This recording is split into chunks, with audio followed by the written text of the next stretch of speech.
Yeah, welcome back, and we apologize for an internet connection, and technology is so wide. Like we technicians, sometimes we're repairing gadgets here and there, trying to troubleshoot some softwares, the codes refuse, but then you spend the whole night writing the software, in the morning doesn't work, but that's how it works, we have to bear with it.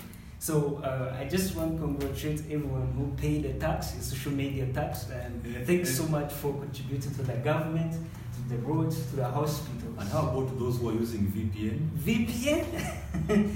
Those who are using VPN, anyway, we shall be back. So we are talking about why help your destiny die. Before we got interrupted a little bit, but you can always go back, download these videos. I'm so excited for the feedback inbox, people getting these teachings, and they're helping them, they're discovering themselves, and powerful things are happening down there, and we're just here always preparing for the best. He was talking about why help your destiny die. Yep. Yeah, and at last he said, confess positively or shut up. It's written here. Confess positively and shut up. There's something or shut up, which means that some things you can kill your destiny verbally by looking yourself down under it. Yeah. The way we teach people to discover their dreams and stick under it. You know, we have a gift, and this precious gift is called life, because our life and afterlife, they matter so much. So we need to be so sensitive on a daily basis. So the last point is legacy. You know, legacy is a bigger topic. And recently we were talking about, I had Daniel Chaudhry in 2000, and he was talking about that most businesses, for example, like somewhere, or Lindon, we are going powerful ventures, $1 million. They say somewhere is now into $100 billion, 100 euros, big establishments worldwide. Yeah. But then after you won, then they go. And then they meet your son somewhere in the future, or your daughter. I'm just trying to give an example how things do. And they say, I know this one was the daughter, was the son of Lindon. Not somewhere. Of Lindon, that billionaire. So I'm just trying to give an example so that we should prepare our legacy. Just I want to bring in legacy. That legacy, it's an inheritance. Just like people can inherit property, money, things, and everything. There are many things they inherit. The leadership can be inherited. So we just want to encourage you that as you struggle out, discover yourself and become the leader you're meant to be. Make sure that you look your leader. What's going to be inherited? Of course, your character is number one. Your leadership is number one. Your conduct is talking about the people are complaining what you're doing unto them and what they are doing unto themselves, and what you're doing in the community. So leadership, I wrote something here with legacy. It is related to generational leadership. How should leaders build an everlasting legacy? So our life matters and our afterlife. We need to be more accurate with this issue of life. So right now, we look at something that how can leaders build a legacy and stick up to your vision so that they won't give up like thousands of times. Well, to build legacy, you must first of all think about legacy. Exactly. You want to build something you've not thought about. You want to put in place something you have not reflected upon. It's important that everybody, not just those who see themselves as leaders, but everybody, whether you see yourself as a leader or you do not, you need to think about what you will be remembered for once you're gone. Do you know there are 3 kinds of people that are watching us right now? Yeah. One category, number 1, are those who will be remembered for the great things they did. Exactly. Number 2 are those who will be remembered for the bad things they did. They will also be remembered. That's legacy. But also number 3 are those who are watching us, but they will never be remembered at all, as if they never lived, as if you were never on earth, as if you never, So it's important that we think about being in category number 1, being remembered for the great things we did, being remembered for the positive difference we made, being remembered for the great impact we had, not only on the people just in our lives, in our circles, in our families, but to the whole world. What are you going to be remembered for? Right now, you are alive. But that day when you will no longer be alive, how will people who will still be alive ever tell or ever know that you once lived? That's the question of legacy. And for me, I strongly believe that if leaders are going to build legacy and enduring legacy, they need to think about 3 quick things. One, they have to think about the issue of competence. People will remember you for what you did and did well. Exactly. The results you produced. They will remember you not for activity, but for productivity. It's not about you being busy. But the question is, what are you busy at? What are you busy accomplishing? It's about living a fruitful life, a life of productivity, a life of results, a life of impact, competent living. That if you were a chairman of whatever it is, you played your role so well. If you were a staff member at some company, at some organization, you did your work very well. You were competent, you produced the results. That's one component of legacy. Wow. But secondly is the issue of connection, or let me call it charisma, or let me call it the ability to work with people, interpersonal skills, interpersonal relationships. At the end of the day, people will not remember you really for what you did, just like I've said. They will much more remember you for how you treated them, how you related with them, how you looked at them, how you looked after them, how you cared for them. So building legacy demands that you become a caring individual, that you have interpersonal skills, interpersonal relationships. You work with people. But lastly is the issue of character. You may be competent, you produce results. You may be, you connect with people very well, you're charismatic, wherever you go, people are saying, our man, even when you are a woman, our man, because you are charismatic. But if you lack character, who you are when nobody is watching you, then I can tell you the first two will kill you. The first two, yes, they will murder you. I read something from Warren Buffett recently. He said that when he is hiring, he looks for three things. One, he looks for intelligence.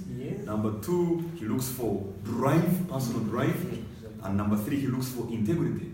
And he said if somebody has the first two, intelligence and personal drive, but lacks integrity, the first two will kill him. Because if you are so intelligent and you have the personal drive, but you lack the character, your intelligence and your personal drive are going to throw you into the ditch, into the pit. So, putting it all together, legacy, three things. You need to have character, you need to have competence, you need to have charisma or connection with the people you need. You're powerful. Thanks so much.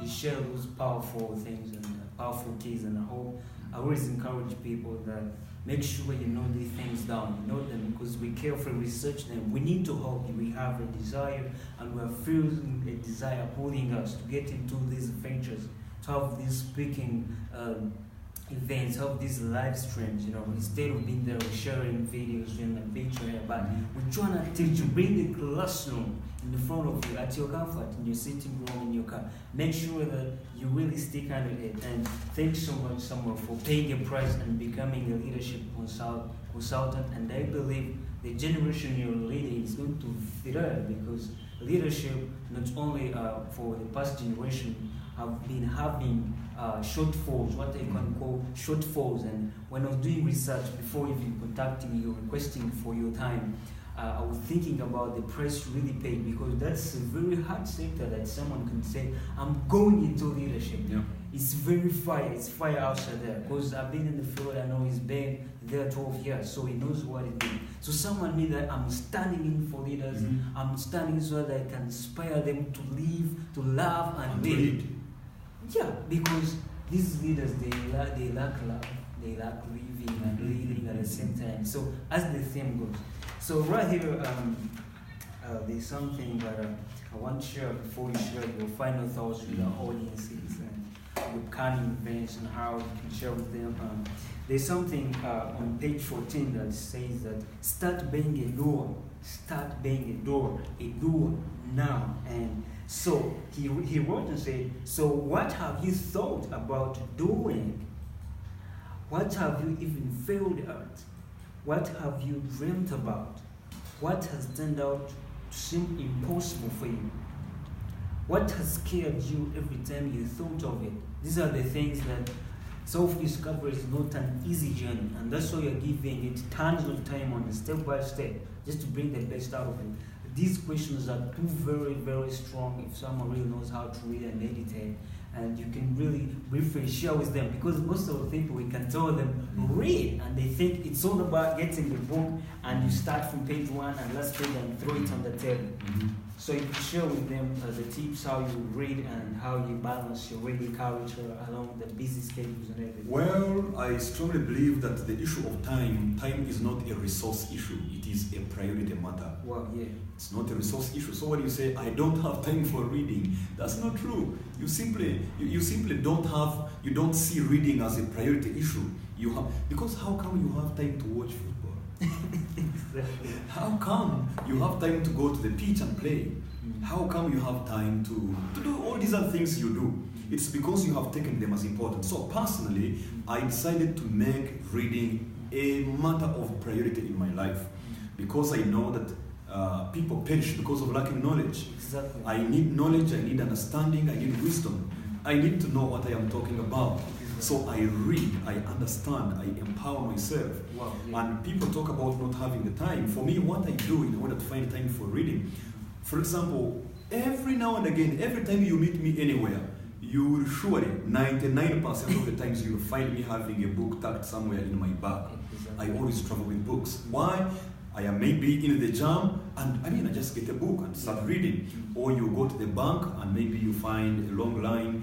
While I'm busy waiting for these other people to finish doing their transactions, I am reading half a page. Yeah. You go for this meeting and citizens are taking their time to arrive. So for you, we are there in time. I will not be making noise with everybody. I will just be on the side and read. But also I wake up early every morning. I wake up early and have about 30 minutes to 1 hour of reading. And even during the day, I find some time here and there, read maybe an e-book on my laptop or do audiobooks and so on and so forth. So you can always find time. When you say, I don't have time, that's a wrong statement. Start to say, I don't have time for that. Yeah. That's the right statement. You have time for all other things, but not that. Leaders are readers, start to read. Yeah, exactly. Thanks so much. And I also want to share with them a tip. I tell them, the mind you say, it can be easily misled. It can mislead you and most of the challenges that you have, I just want to tell you that you can solve them by reading, and someone can deny it because it can shorten. It can even shorten the amount of time you can spend on a project, because reading changes the mind. When you're reading personal development books, reading these books, the whole mind has full of limiting beliefs and everything. Yeah. By the way, a book can really put you on fire to do something. Of course. It can put you on fire better than, some people like in high school when we passed through the hard time. We used just to take like a bottle of beer just because we want to get some courage to do something. You take a bottle of beer. But we overcame that from knowing that I can read some Those things. days I used to take a bottle of soda.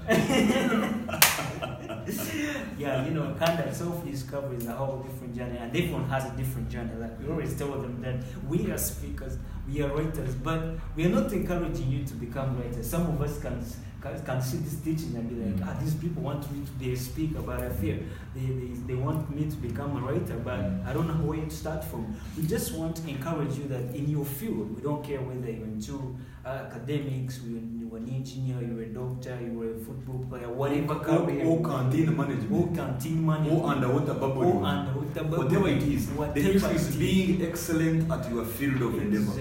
At your field of endeavor.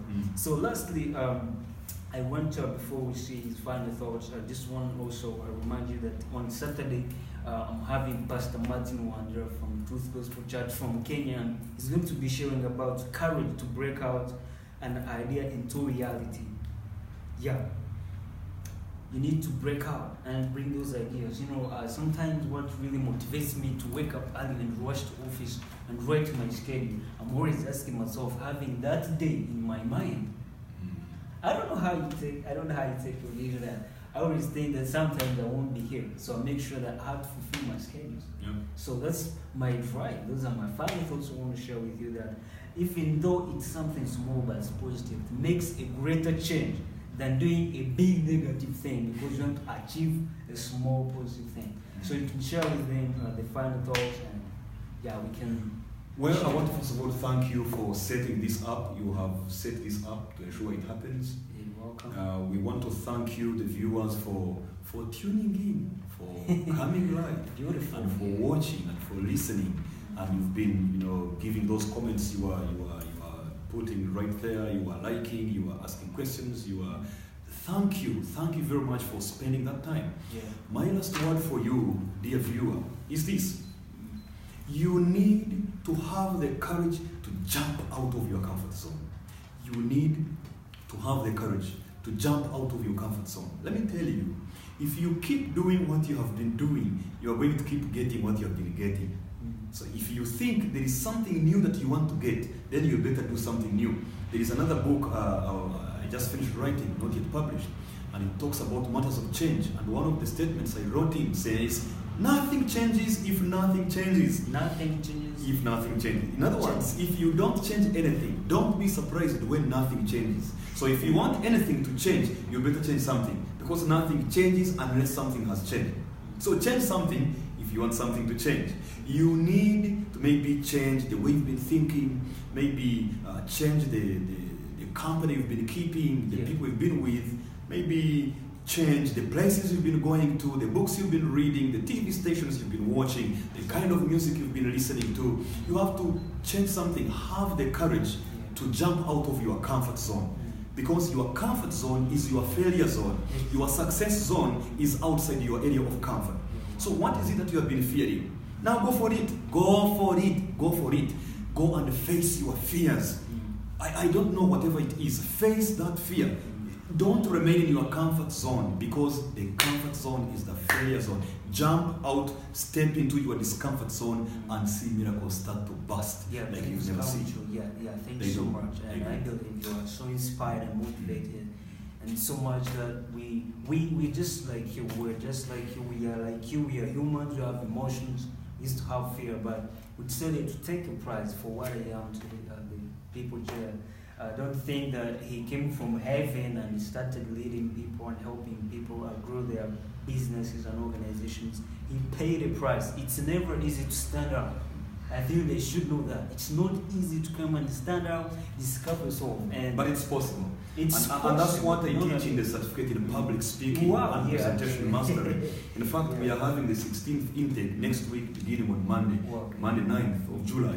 In the certificate in public speaking and presentation mastery, we always talk about the 10 top fears of the world. And interestingly, the fear of public speaking is number 2, and the fear of death is number 6. In other words, what it means that most people, when they go for burial, they prefer to be the ones in the casket than to be the ones to give the speech. But we tell people it is possible for you to stand up, to speak up, and stand out with courage, with enthusiasm, with passion, and you cause action. So while it may not be simple, it is possible. And that is the courage you need to have. Yeah, it might not be easy, but it's possible. So you also feel free. We have different audiences, and you just feel free. So I will drop some of these stickers at its office. My one role is partly that international. You can always check them out and come and hear much more of this. And most of his book titles will be available. Something that says "Fire won't burn." Fire won't burn. So you will manage some of them and be able to get them. Thanks so much. Be inspired and motivated. Our dreams come true. See you next Saturday. You will manage. You will manage.